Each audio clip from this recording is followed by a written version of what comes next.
Hello पिला माने welcome to our channel पिला माने आज आम तुम ए वीडियो रे तुम अष्टम श्रेणी साहित्य बही तृतीय अध्याय देछि देख तुम शपथ है शपथ पाठटी समस्त प्रश्न उत्तर आज आम तुम ए वीडियोटी रे आलोचना करिबा। वीडियोटी को आरंभ करने आगु कही रखा चाहे जदि वीडियोटी भल लगे निश्चय गोटे लाइक करिवो और चैनल को सब्सक्राइब करिकी रख जहाद्वारा यही आग को आसवा समस्त पाठर प्रश्न उत्तर तुम्हें माने अति सहजरे जापर।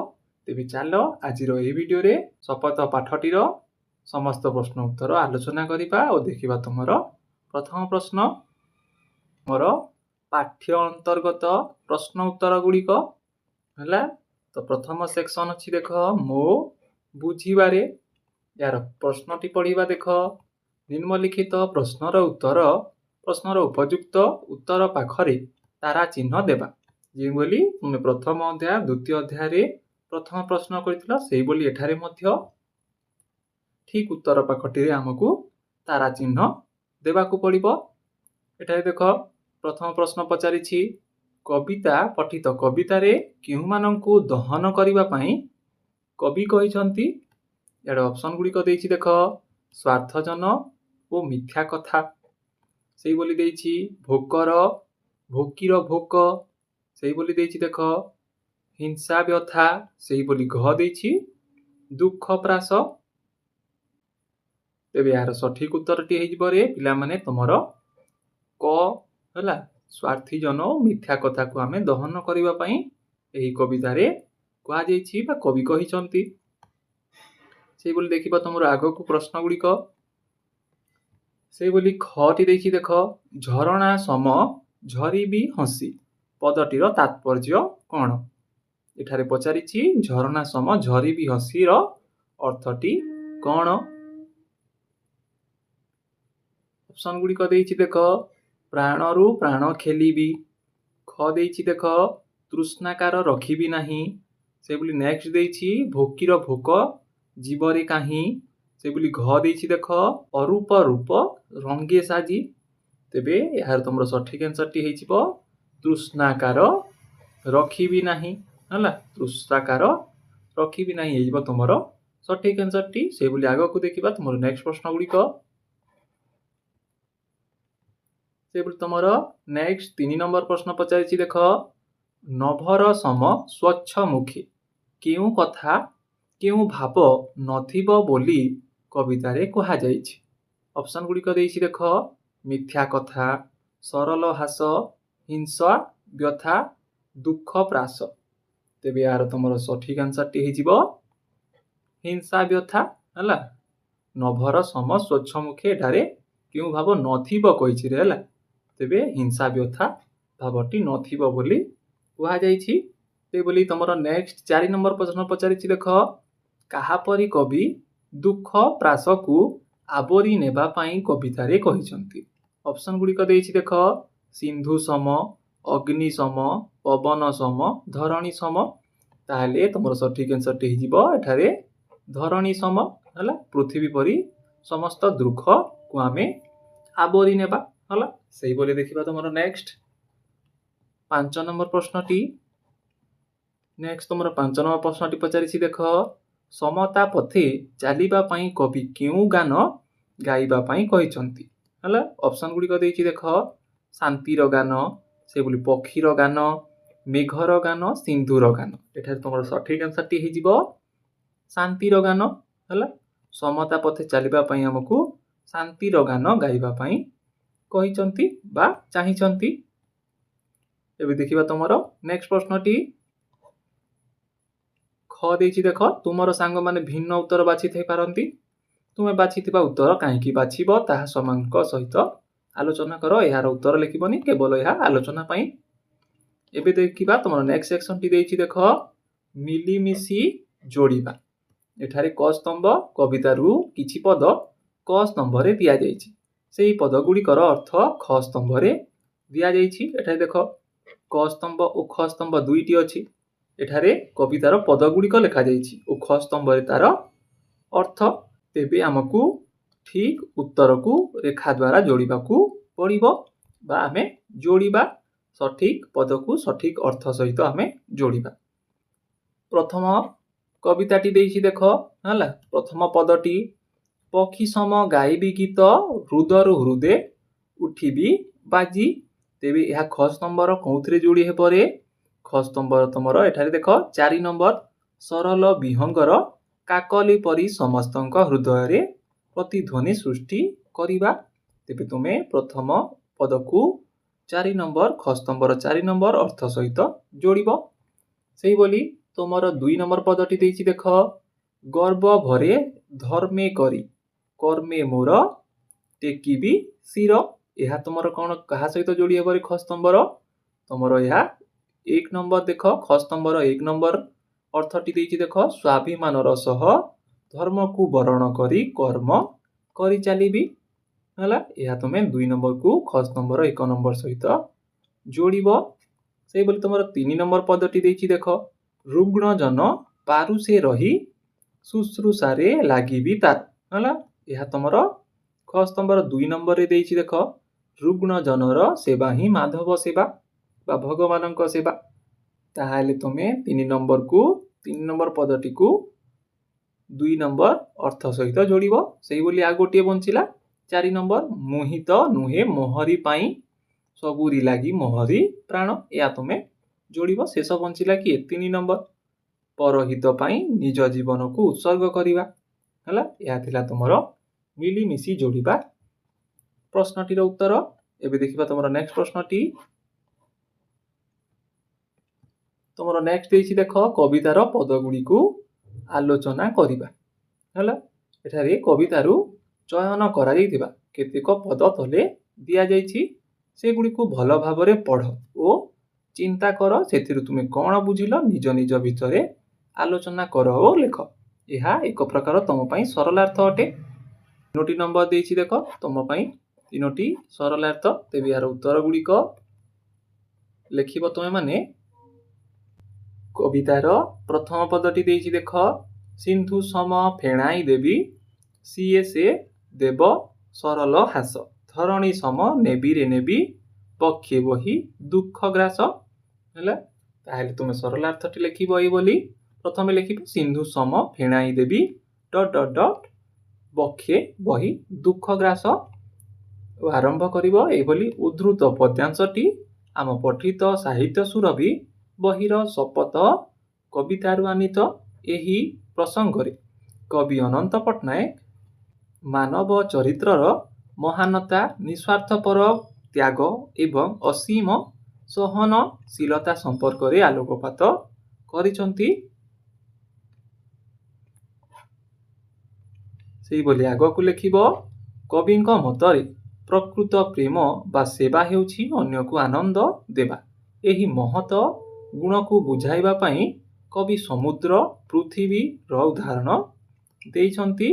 ଏଠାରେ କହିଛନ୍ତି ଯେ ସମୁଦ୍ରର ଢେଉ ଯେପରି ସୁନ୍ଦର ଧଳା ଫେଣ ସୃଷ୍ଟି କରେ ସେହିପରି ସେ ସମସ୍ତଙ୍କୁ ନିଜର ନିର୍ମଳ ଓ ସରଳ ହସ ପ୍ରଦାନ କରିବେ।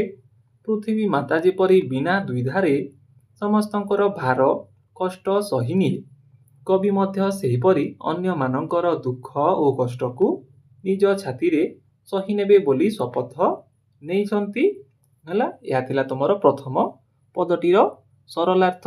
ଏବେ ଦେଖିବା ତୁମର ନେକ୍ସଟ। ତୁମର 2 ନମ୍ବର ପଦଟି ଦେଇଛି ଦେଖ ମୁହିତ ନୁହେଁ ମୋହରି ପାଇଁ ସବୁରି ଲାଗି ମୋହରି ପ୍ରାଣ ସମତା ପତେ ପତାକା ବାହି ଶାନ୍ତିର ମୁଁ ରଚିବି ଗାନ। ଏଠାରେ ମଧ୍ୟ ତୁମେ ଲେଖିବ ମୁହିତ ନୁହେଁ ମୋହରି ପାଇଁ ଶାନ୍ତିର ମୁଁ ରଚିବି ଗାନ ହେଲା ଓ ଆରମ୍ଭ କରିବ। ଉକ୍ତ ପଦ୍ୟାଂଶଟି ଆମ ପଠିତ ସାହିତ୍ୟ ସୁରଭି ବହିର ଶପଥ କବିତାରୁ ଆନିତ। ଏହି ପ୍ରସଙ୍ଗରେ କବି ଅନନ୍ତ ପଟ୍ଟନାୟକ ମାନବ ଜୀବନର ପ୍ରକୃତ ଉଦ୍ଦେଶ୍ୟ ନିଃସ୍ୱାର୍ଥପର ସେବା ଏବଂ ବିଶ୍ୱ ଶାନ୍ତିର ବାର୍ତ୍ତା ସମ୍ପର୍କରେ ଆଲୋକପାତ କରିଛନ୍ତି। ଆଗକୁ ଲେଖିବ ଏହି ପଦରେ କବିଙ୍କର ନିଃସ୍ୱାର୍ଥପର ମନୋଭାବ ପ୍ରକାଶ ପାଇଛି। କବି କହୁଛନ୍ତି ଯେ ତାଙ୍କ ଜୀବନ କେବଳ ନିଜ ସ୍ୱାର୍ଥ ପାଇଁ ନୁହେଁ ବରଂ समाजर सबु लोकंक पई उद्दिष्ट। से समाजरे उच्च नीच भेदभाव दूर करी समानतार पताका धरी आगकू बढ़िबे एवं चारिआडे शांतिर वार्ता खेलाई देबे हला। एही बोली तुमे 2 नंबर पदटीर सरलार्थ लिखिबो। से बोली तुमरो नेक्स्ट 3 नंबर पदटी देखिबा। तुमरो 3 नंबर पदटी देछि देख, झरणा सम झरिबी हसी तृष्णाकार रखिबी नाही, शस्य दले धरिबी लसी भोकीर भोक जीवरे काहीं। तेबे एठारे मध्य तुमे लिखिबो झरणा सम झरिबी ... भोकीर भोक जीवरे काहीं ओ लिखिबो उक्त पद्यांशटी आम पठित साहित्य सुरभि बहिर शपथ कवितारू आनीत। एही प्रसंगरे कवि अनंत पट्टनायक कर्म और सेवार महत्व वर्णना करिसंती ओ लिखिबो झरणा जेपरी पहाड़रू हसी हसी बही आसे और लोकंक शोष मेंटाए, कवि मध्य सेहीपरि हस खुशी रे अन्यर दुख दूर करिवे। से निज परिश्रम बलरे क्षेत्रे शस्य फलाइबे जहा द्वारा देशरे आउ केही भोकिला रहिबे नाही। मनिषकु सेहीपरि निस्वार्थपर भावे समाजर कल्याण करिबा उचित। एही बोली तुमे पदटी बुझाई लेखि पारिबो। तुमरो नेक्स्ट सेक्शन टी अछि देख, अनुमान ओ कल्पना। आस मिलिमिशि आलोचना करिबा। प्रथम क नंबर प्रश्नटी पचारिछि देख, पठित कवितारे शपथर आह्वान दिया जाइछि। तुम विचारधारारे केउ केउ शपथ अधिक महत्वपूर्ण एवं काहींकि आलोचना कर एवं एही विषय रे एक परिच्छेद लेख। ताले यार उत्तर लिखिबो तुमे माने। उत्तरटी लिखिबो, मो विचाररे कवितारे थिबा मोहित नुहे मोहरी पाई सबोरी लागी मोहरी प्राण। एही शपथटी सबठारु अधिक महत्वपूर्ण, कारण आजिकाली दुनिया रे प्राय लोक केवल निज कथा भाबुछंती। जदि आमे स्वार्थपरता छाड़ी परोपकार पाई आगेई आसीबा, रोगीक सेवा करिबा एवं गरीबंक दुख बुझिबा, तेबे एही समाज स्वर्गरे परिणत होई जिवो। अन्य पाई बंचिबारे ही प्रकृत शांति और आनंद मिली थाए। एही बोली उत्तरटी तुमे माने लिखि पारिबो। सेही बोली देखिबा तुमरो नेक्स्ट प्रश्नटी। तुमरो नेक्स्ट ख नंबर प्रश्नटी पचारिछि देख, धरणी सम नेबिरे नेबी पक्षे बही दुख प्रास। उक्त पदरे कविंकर आह्वान को सार्थक करिबा निमित्त तुमे केउ भली कार्य करिबा कथा भाबुछ आलोचना कर। ताले यार उत्तरटी लिखिबो। एठारे देख उत्तरटी लिखिबो, धरणी बा पृथ्वी परि सहिष्णु हेबा पाई मु सर्वदा चेष्टा करिबी। मोर सांगसाथी किंबा आखपाखर कोनोसी लोक दुखरे थिले मु सेमानंक पाखरे ठिया हेबी ओ सांत्वना देबी। निजर कष्ट हेले मध्य अन्यर उपकार करिबाकू पछाइबी नाही। केही मते खराप कहिले रागी न जाई क्षमा करि देबार गुण निज भितरे विकास करिबी हला। एही बोली तुमे ख नंबर प्रश्नटीर उत्तर लिखि पारिबो। तुमरो नेक्स्ट ग नंबर प्रश्न पचारिछि देख, शपथ कवितारे तुमे केतोटी शपथकू निजे साकार करि पारिबो सांग मानक सहित आलोचना कर। ग नंबर प्रश्नटीर उत्तर लिखिबो, मु जणे छात्र हिसाबरे कविंकर केतोटी शपथ निश्चय पालन करि पारिबी। जेपरिकी सबुबेले समस्तंक सह मिठा कथा कहिबी, काहा प्रति मनरे हिंसा रखिबी नाही, निजर अहंकार त्याग करी समस्तंकु समान बोली भाबिबी एवं रोगी किंबा असहाय लोकंकु मो क्षमता अनुसारे साहाय्य करिबी। एही बोली शपथ बा भल काम माने आमे तमे माने छात्र हिसाब रे करि पारिबो। ताहले एही बोली उत्तरटी तमे माने लिखि पारिबो। से बोली देखबा तुमरो नेक्स्ट प्रश्नटी।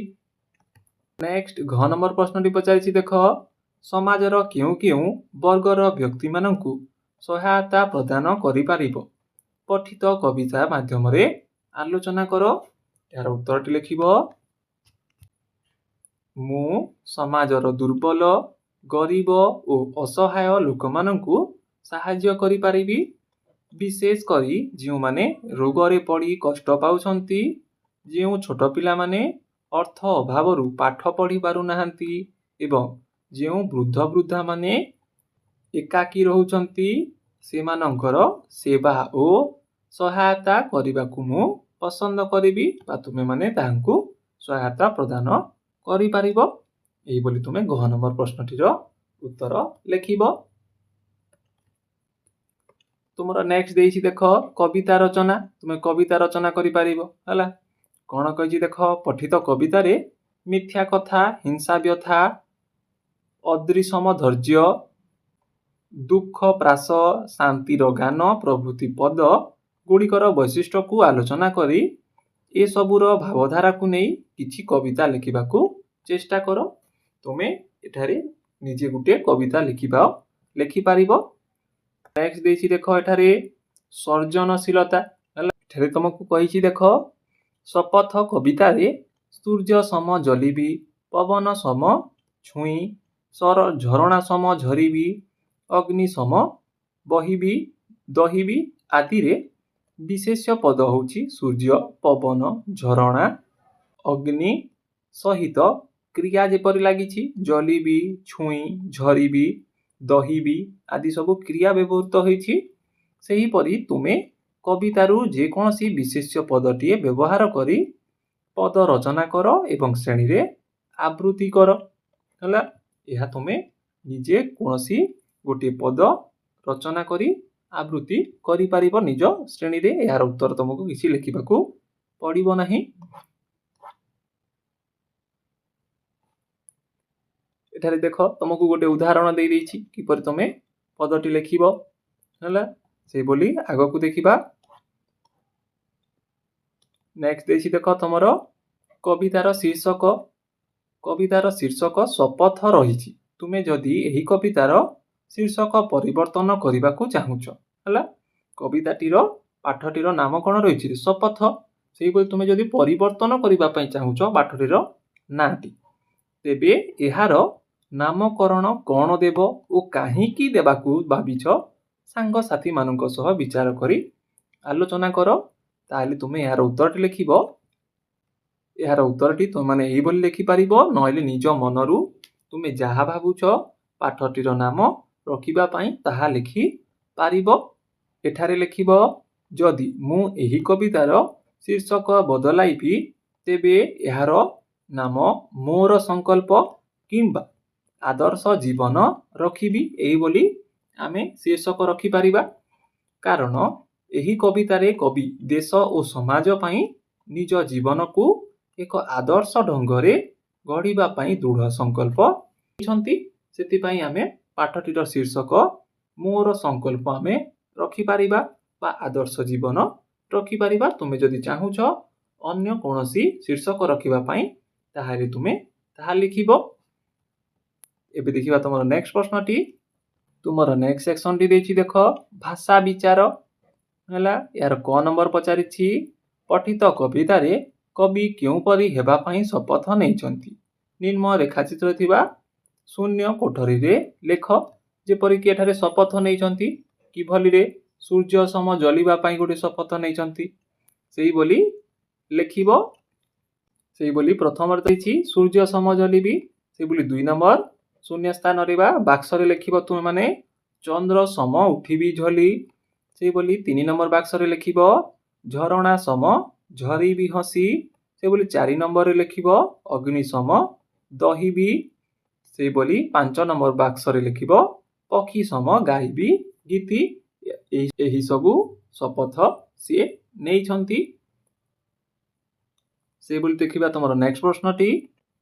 ତୁମର ନେକ୍ସଟ ଖ ନମ୍ବର ପ୍ରଶ୍ନଟି ପଚାରିଛି ଦେଖ, କବିତାରୁ ଅଣାଯାଇଥିବା କିଛି ଶବ୍ଦ ତଳେ ଦିଆଯାଇଛି ଏବଂ ସେହି ଶବ୍ଦମାନଙ୍କର ପାର୍ଶ୍ୱରେ କେତେକ ସମାର୍ଥବୋଧକ ଶବ୍ଦ ଦିଆଯାଇଛି। ଯେଉଁ ଶବ୍ଦଟି ସେମାନଙ୍କ ମଧ୍ୟରୁ ଅଲଗା ଅର୍ଥ ବୁଝାଉଛି, ତାହା ଦେହରେ ଗୋଲ ବୁଲାଅ। ଯେପରିକି ଏଠାରେ ତୁମକୁ ଗୋଟିଏ ଉଦାହରଣ ଦେଇଛି ଦେଖ, ଯେପରିକି ସୂର୍ଯ୍ୟ। ସୂର୍ଯ୍ୟର ସମାର୍ଥବୋଧକ କିଏ କିଏ ହେବେ ରେ? ରବି ହେବ, ଦିବାକର ହେବ, ହେଲେ ସୁଧାକର ହେବ ନାହିଁ। କାହିଁକି ନା ସୁଧାକର ହେଉଛନ୍ତି ଚନ୍ଦ୍ର। ଚନ୍ଦ୍ରର अन्य समार्थबोधक शब्द होछि सुधाकर सेहिभली निम्नरे जो आमको शब्द गुड़िक देछि समार्थबोधक शब्द गुड़िक आमको गोल बुलेइबाकू पड़िबो। शब्दटी देछि देख पवन पवन र कोउटी प्रतिशब्द नुहे देखिबा प्रथमे देछि अनल समीर प्रभंजन हैला ताले पवन र कोउटी समार्थबोधक शब्द नुहे रे प्रभंजन हैला प्रभंजन समानार्थी शब्द नुहे पवन र सेहिभली नेक्स्ट देछि देख तुमको अद्री अद्री रो समार्थबोधक देखिबा प्रथमे देछि पड़िया शिखरी पर्वत ताले अद्री रही जिवो पड़िया हैला इहा ताहार समार्थबोधक शब्द नुहे सेहिभली धरणी धरणी रो कोउटी समार्थबोधक शब्द नुहे देखिबा धरा सूता वसुधा हैला ताले इहा जिवो तुमे सूता हैला कारण धरा और वसुधा होछि धरणी रो अन्य समार्थबोधक शब्द गुड़िक हेले सूता नुहे सेहिभली पद्म पद्मर कोन हे जिवो रे पराग पंकज अरविंद ताले यार सठिक उत्तरटी जिवो पराग हैला पराग यार समानार्थ शब्द नुहे पद्मर समार्थबोधक शब्द होउचंती पंकज और अरविंद सेहिभली जह्न हैला जह्न कोन हेबो रे शशि निशाकर शस्य हैला ताले एठारे तुमे शस्य को गोल बुलाइबो काहेकि शस्य होउची जह्नर समार्थबोधक शब्द नुहे शशि और निशाकर होउची र शशि और निशाकर जह्नर समार्थबोधक शब्द हेले शस्य नुहे सेहिभली देखिबा तमरो नेक्स्ट क्वेश्चन टी तमरो नेक्स्ट प्रश्न टी अछि देखो ग नंबर जहा आजिरो एही वीडियो रो तमरो शेष प्रश्न अटे जदि पिला माने वीडियो टी भलो लागि थाए ताले वीडियो को निश्चय गोटे लाइक करिवो और चैनल को सब्सक्राइब करिकि मध्य रखो हला जहा द्वारा एही बोली आगो को आसीबा कुतबा समस्त पाठर प्रश्न उत्तर तुमे माने जानि पारिबो। बे आजिरो शेष प्रश्न आलोचना करिबा कविता रे थिबा निम्नलिखित क्रियापद को नै वाक्य गठन करी चार्ट कागज रे लेखिबा और श्रेणी कक्ष रे टांगिबा एठारे देखो निम्नरे किछि शब्द गुड़िक आमको बा क्रियापद गुड़िक आमको दिया जाइछि ताहाको आमे व्यवहार करी वाक्य गठन करिबा ताले वाक्य गठन गुड़िक लिखिबो प्रथम क्रियापदटी देछि जलिबी ताले वाक्यटी लिखिबो मु देशर उन्नति पई एक दीप होई जलिबी एई बोली तुमे वाक्य लिखि पारिबो। सेही परि देछि झली झली रो लिखिबो आकाश रे तारा माने सुंदर भावरे झली उठुचंती से बोली नेक्स्ट तमर क्रियापदटी देछि देखो खेलिबी यार वाक्यटी लिखिबो ऊपर बेला मु सांग मानक सहित पड़िया रे क्रिकेट खेलिबी सेही बोली झरीबी रो लिखिबो मु झरणा परी हसी हसी आगकू झरीबी से बोली नेक्स्ट क्रियापदटी देछि दहिबी यार वाक्यटी लिखिबो मु मो भितरे थिबा खराब गुण को नियारे दहिबी बा पोड़ीबी जार अर्थ सेही बोली नेक्स्ट क्रियापदटी देछि गाइबी वाक्यटी लिखिबो आसंता काली स्कूल रे मु एक देशात्मबोधक गीत गाइबी। तेबे या थिला तमरो शपथ पाठटीर समस्त प्रश्न गुड़िकर उत्तर।